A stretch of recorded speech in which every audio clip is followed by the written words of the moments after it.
The mechanical life that takes the upper hand makes me anxious. It rolls towards us like a storm, slowly, slowly. But it has taken its direction. It will come and strike.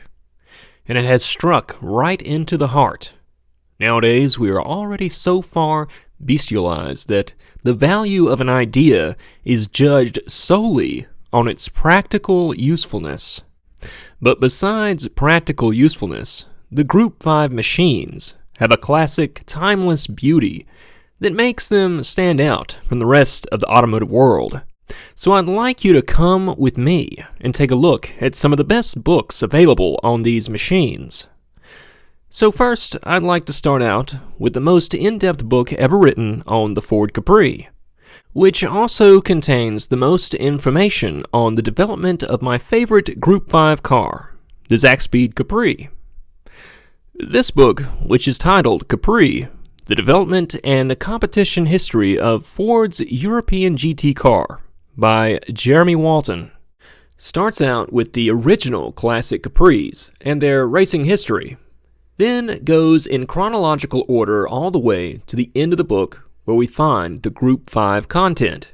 As you can see, the Ford Capri started its racing career as a humble, naturally aspirated V6 that for a very short time competed in the World Cup Rally as an all-wheel drive car 10 years before Audi introduced their Quattro race car. However, the Capri fared much better as a rear-wheel drive European racer.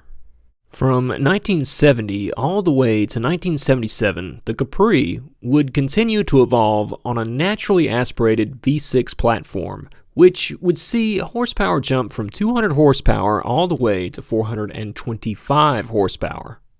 The Capri would also compete at Le Mans, but by the end of 1977, it was clear that the turbo BMWs and Porsche 935s had all but dominated the racing scene. So now we get to the chapter on the development of the Zakspeed Capri. In my previous video, I discussed pretty much the entire history of the Zakspeed Capri's development and racing history. This book will give you most of the sources I used, and if you're curious, you'll find even more information than one video can provide on the subject. The author of this book interviews Eric Zakowski at the Zakspeed headquarters in Germany and gets first-hand information on the creation of the infamous Capri. Eric Zakowski describes all the trials and errors involved in developing the high-horsepower turbocharged four-cylinder that had never been tried before at Zakspeed. The lightweight 1,800-pound Zakspeed Capri proved to be more advanced than the Formula One cars at the time.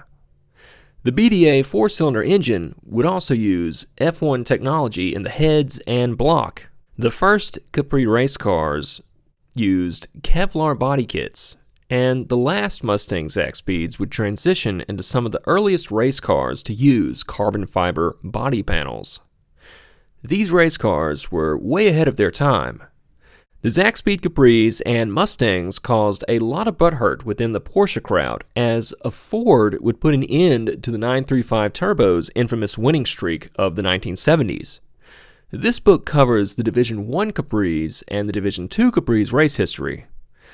Klaus Ludwig is also mentioned as he is probably one of the most famous Group 5 drivers from that era. The book also mentions Manfred Winkelhock and his flamed livery Capri, which raced and won against the famous K4 Porsche 935 Turbo.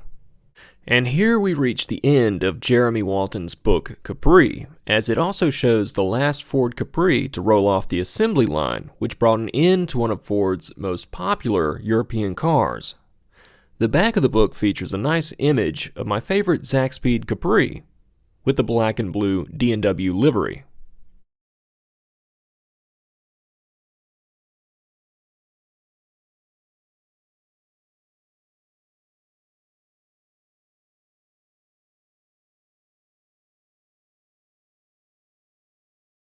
The next book is the Porsche 930 to 935, the Turbo Porsches, which is the complete story of the development of the Porsche 930 Turbo and the racing derivatives, the RSR Turbo, 934, and 935.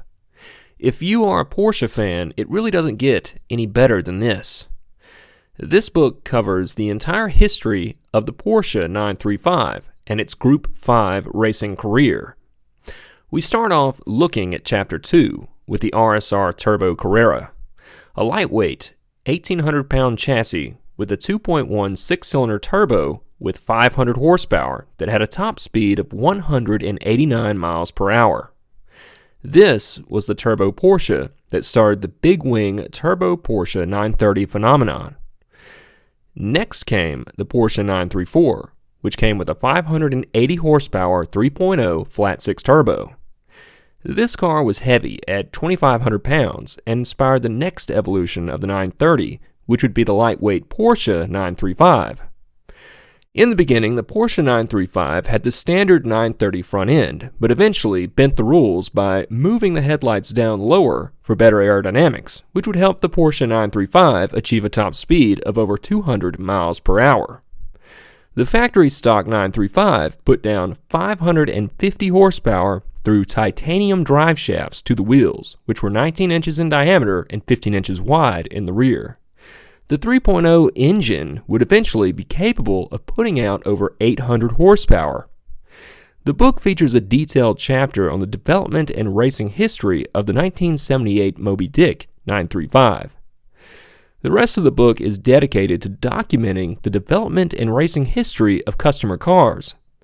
If you want to know a detailed history of a certain 935, then this is the book you want to get.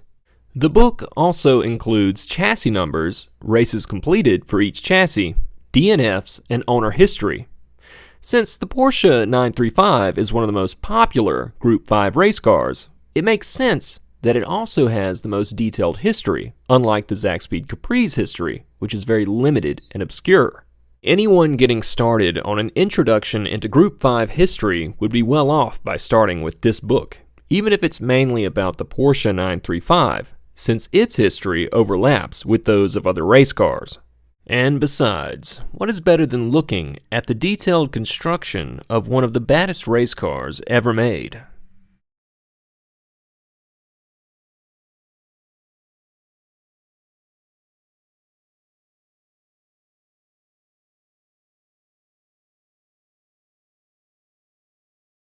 The next book is Porsche Kremer Racing, The Complete Team History. The most in-depth book ever written on the Kramer 935 race cars, or the Kramer Company in general. The Kramer brothers Erwin and Manfred started working on Porsches as early as 1962, and would become one of the most famous Group 5 teams to ever exist. Their cars would include famous drivers such as Klaus Ludwig, John Fitzpatrick, Bob Wallach, and Rolf Stommelen. Klaus Ludwig, Bill and Don Whittington would win Le Mans for 1979 using an 800 horsepower twin-turbo K3 935. This book shows some nice artwork on the evolution of the Kramer 930 Porsches. You can see the Porsche evolve with each new version. The book is in chronological order and goes through the K1, K2, K3, and K4 935, each with their own technical data sheet. This book has detailed information on the development of the K3 and K4 935s, with many hard-to-find photos from their development. There is even information on Walter Wolf's famous street-driven K3 935. If only you could imagine driving a twin-turbo 800 horsepower 935 on the streets in 1980. You'd probably be the fastest car on the street, and seeing how the 935 is a solid 9-second quarter-mile car, you'd still be one of the fastest cars on the street today. The pictures of the K4 development really set this book apart from all the other Group 5 books available. The K4 section of this book is my favorite part, as it really showcases the craftsmanship of the car. The Jägermeister livery is the best 935 livery of all time, and the orange color really pops. Now, there is more than just Group 5 information in this book, and there is also a lot of Group C race car information and photos. Since this book goes in chronological order, it does so all the way into the modern era. I have added the technical data sheet for both the K3 and K4 935 so that you can stop the video and read the sheets if you so desire.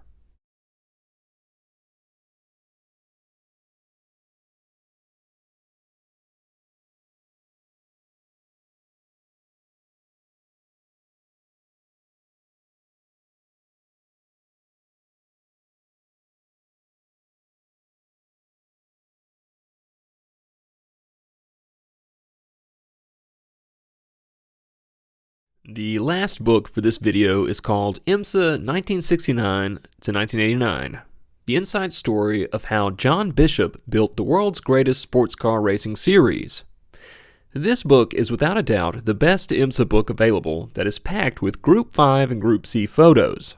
IMSA, which is nicknamed the International Marijuana Smuggling Association, gained its name due to most of the private teams funding their racing activities through drug smuggling.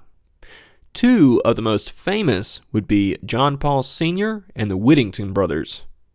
John Paul Sr. was known for his bright baby blue and yellow Group 5 Monza, Greenwood Corvette, and Porsche 935. Of course, John Paul Sr. was also known for his bad attitude, attempted murder, and for smuggling several thousand pounds of marijuana. The complete John Sr. story is quite interesting, and he is currently missing, which is no surprise to me.